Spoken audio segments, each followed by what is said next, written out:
reality. That's the reality of it. Where you get the truth, where you get the real, where you get to see all the things that's going on all around you.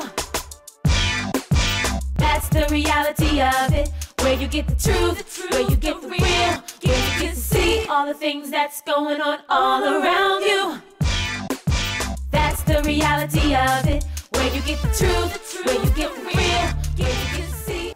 Hello, welcome to season 2 of That's the Reality of It. We're in a brand new location. My name is Kanika. And I'm William, and we're here at Rhema Visions Recording Studio, where they make music for local people and national stars. That's right, we're right here live in Randallstown, Maryland. In the Kings Point Square Shopping Center.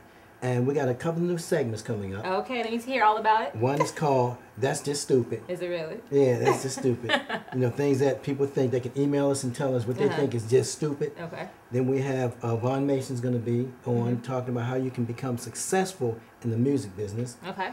And Miss Crazy Lady, Rosemary, business lady, she's going to be on talking about, she has a health care program, in-home house care, home care, where she goes and work with people that cannot, you know, take care of themselves. She has a thriving business, and she has a car dealership too.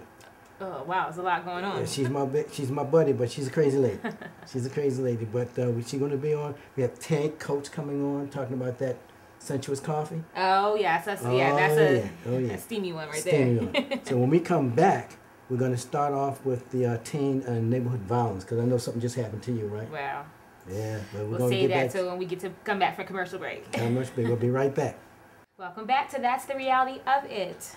And we want to talk about a little bit about the violence that's going out there, teen violence. Oh, it's horrible. It's terrible. That something just happened to you, didn't it? Well, I don't know if it was a teen that did it, but yeah, somebody snatched the side mirror on my car on the driver's side. Just snatched it off. Snatched it off, you know. Because your whole day's been ruined since I know. It's just, our folk. That's a good thing for our segment called That's Just Stupid. Well, we're going to talk about that. We're going to talk about that. But yes, I don't know if it's a teen issue, but yes, teens are... 13-year-old boy who just got killed recently. Got killed? Mm-hmm, got killed by another young person. I don't want to say the age. I'm not really sure the age, but it's dead right now. I mean, what would you do at 13 that's so bad that you want to kill and take somebody else's life? That's because at that age nowadays, because of the way they're raised, there's no value in another person's life. All it is about them. You know, what I can get, what I can do. And unless you parents get on top of that and start teaching these kids from day one, I ain't talking about that timeout stuff. Yeah, it's got to be from day one. I'm talking about spanking that butt. You know what I mean? Oh, I got spanked when I grew up. I got tore up. Was growing up, should I say. Yeah, that timeout, they going to put you in timeout. Don't switch, don't play. Whatever, but it kept you in check. Right. You got to also be, people are looking for... The kids are looking for role models outside of the home because there are no role models in the home. So if you want role models, you have to show your kids that you are their role models. And the way you do that is by acting like you have some kind of respect in yourself, in your community, and raise them the correct way. Like I said, ain't nothing like raising them from the beginning with the fear of the Lord in them. Right. That's important. It's important. Because they don't have any fear with the police. They don't have any fear with the parents. You gotta have some type of fear in them, and if you're raising them in a Christian environment, and I know I'm sound like I'm preaching, then they're gonna have, amen. They're gonna have some more responsibility of what they do, and they need to be held accountable. So parents, don't wait till they're like 12 years old, 10 years old, and start acting like you want to be a parent. And it's like, what am I supposed to do after your child is killed somebody else, and now it's gonna be tried as an adult? And you're treating little kids like adults, cussing at them, saying, "Get the heck out of here!" Oh, I hear it all the time. I hear it all the time. We talked about this before. Exactly. You can't be talking to little kids like they're adults, because half the time when you say "Get the hell out of here," they don't even know what you're talking about. They say, and when you say this, that, and the other, they don't know what you're talking about. So all you're doing is like incorporating your adult aspects of the way you were raised onto the kids. Well, that's the biggest piece. It's a cycle. It's a cycle. So if you want kids to stop being violent, you got to show them from the beginning. They're not born violent. They are created to be violent through the environment because you haven't kept track of how they should be behaving. Get that belt, whip that butt. That's how you stop it. That sounds Well, violent. it's more than whipping. You know, it really, like you said before, and I'm not trying to prolong the segment, but, you know, like you said, yes, punish them, whatever, discipline, but also show your child about love. Because when you love your neighbor, then you won't take one's life. Right, exactly. All right, we'll be right back with our special guest. Don't go away.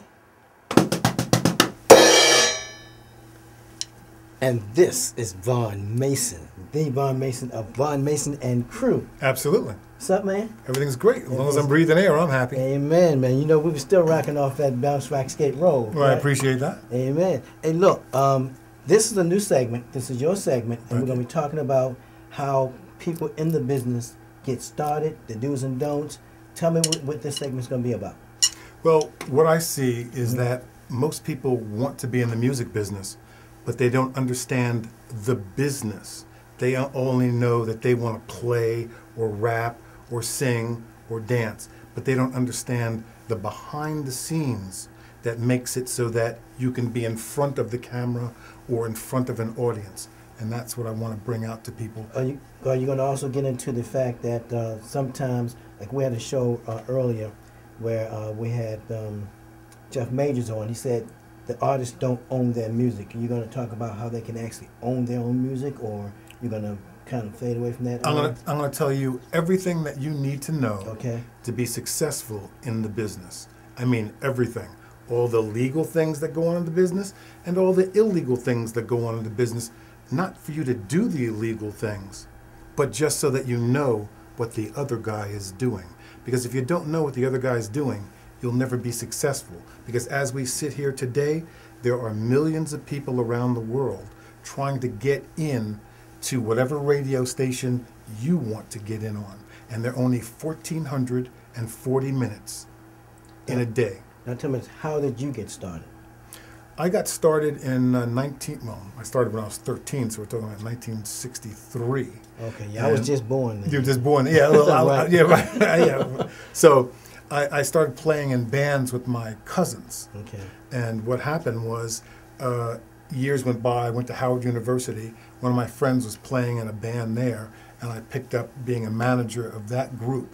And then from there, I saw what was going on in the business, and I learned the business end of it. In 1979, I wrote a song called Bounce, Rock, Skate, Roll. And I went from working in a stereo store, making $125 a week, to I was the opening act.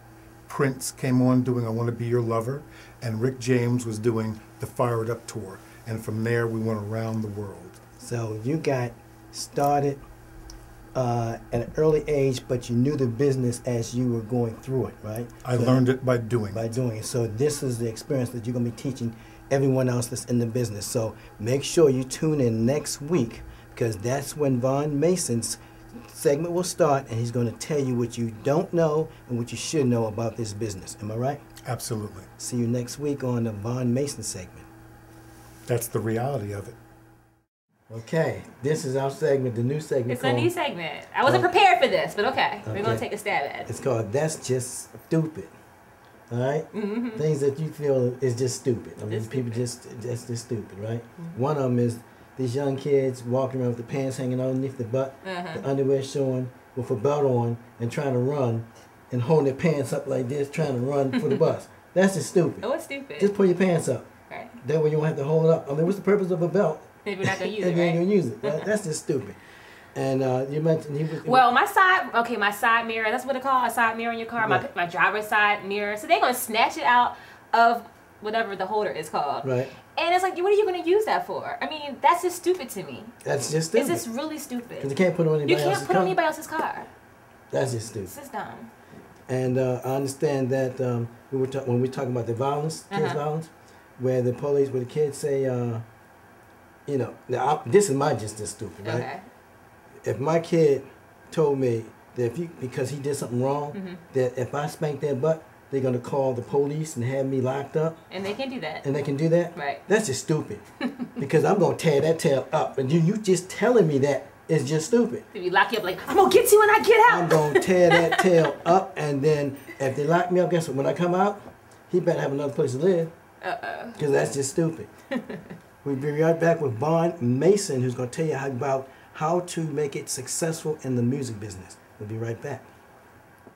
Hey, I'm William from That's the Reality of It. And I'm Jay.